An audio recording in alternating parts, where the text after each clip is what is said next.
Baik, kerajaan sedang mempertimbangkan kaedah pemberian campuran dua vaksin ataupun kaedah yang dikatakan sebagai heterologi dalam sebahagian pelaksanaan program imunisasi COVID-19 kebangsaan ataupun PIK.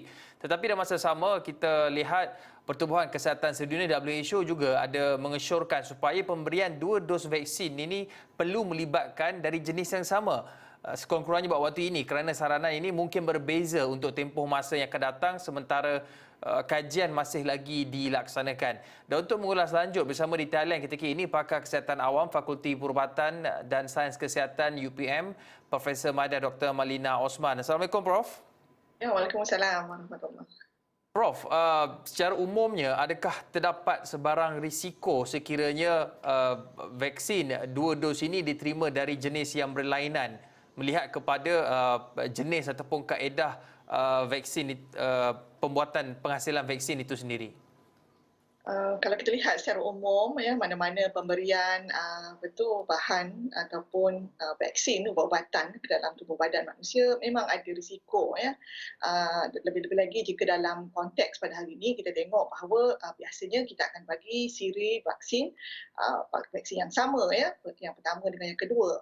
Dalam konteks sama ada kita boleh ataupun tidak mencampurkan vaksin ini, sebenarnya amalan mencampurkan vaksin ni, pemberian vaksin ni telah lama kita buat ya. Kalau kita tengok dalam program imunisasi kebangsaan ni memang kita dah amalkan sebelum ini di kalangan anak-anak kita ya. Contohnya bayi baru lahir itu kita bagi vaksin BCG dan hepatitis B ya. Kedua-duanya memang berbeza dan tak ada isu pun. Dan kemudian ada vaksin yang dah dalam bentuk yang mana dikombainkan ya, dia punya bahan-bahan yang dapat menghasilkan antibody dalam tubuh badan, contohnya vaksin tetravalent, pentavalent, hexavalent dan sebagainya.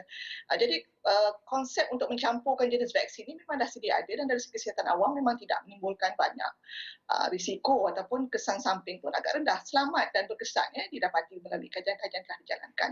Jadi dalam konteks sama ada kita boleh mencampurkan ataupun tidak ya, risiko vaksin yang diberikan berbeza ini pada pandangan saya secara umum risiko adalah sangat rendah ya, yang mana kalau kita lihat dari segi kajian awal pun menunjukkan hasil yang sangat menggalakkan, iaitu antibody yang dihasilkan lebih tinggi dan kurang komplikasi yang dikatakan berasosiasi dengan salah satu vaksin berkenaan.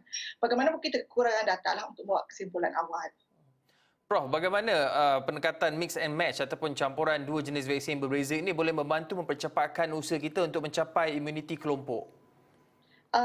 Berdasarkan keadaan semasa, kita berdepan dengan masalah kekurangan bekalan ya. Jadi sekiranya kita dapat nak mencampurkan vaksin ini adalah merupakan satu strategi yang sangat baiklah dalam konteks untuk meneruskan proses vaksinasi dan dalam masa yang sama kita mendapat hasil yang lebih baiklah kalau berdasarkan kajian awal tadi itu.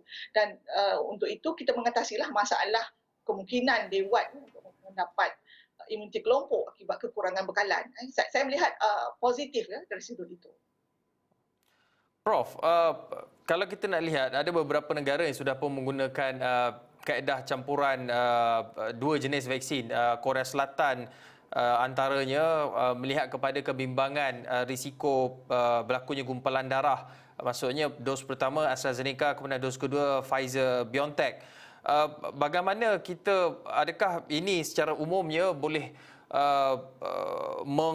ataupun kita maksud saya tindakan dilakukan ini oleh Korea Selatan ini tidak menunggu saranan ataupun sebarang mungkin lampu hijau daripada WHO. Wajarkah kita juga perlu menunggu kajian dilakukan oleh WHO sebelum suatu perkara ataupun tindakan langkah itu diambil? Saya berpendapat dalam konteks pandemik sekarang ni kita perlu memikirkan tentang risk benefit outweigh risk tu. Kalau misalkan kita tengok di situ dia punya kebaikan tu mengatasi risiko yang sedia ada, saya lebih cenderung untuk kepada keputusan yang dapat memberikan kebaikan kepada masyarakat secara keseluruhan. Jika data-data sedia ada menunjukkan bahawa kebaikan tu memang jauh lebih banyak ya. Maksudnya berdasarkan kajian awal di UK dan di Sepanyol contohnya menunjukkan bahawa bila mereka mencampurkan vaksin ni, dua jenis vaksin, antibody itu lebih tinggi, dapat mengatasi masalah varian ya yang banyak ni, maksudnya kesan perlindungan itu lebih baik dan dalam masa yang sama ia mengurangkan komplikasi yang dikaitkan dengan gumpalan darah macam AstraZeneca dan sebagainya.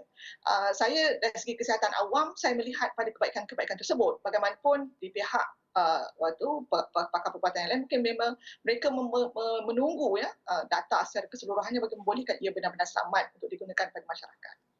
Ya, apapun vaksin yang terbaik adalah vaksin yang boleh kita peroleh dengan kadar segera. Terima kasih Profesor Mahdia Dr. Malina Osman, pakar kesihatan awam Fakulti Perubatan dan Sains Kesihatan Universiti Putra Malaysia UPM di atas perkongsian itu tadi.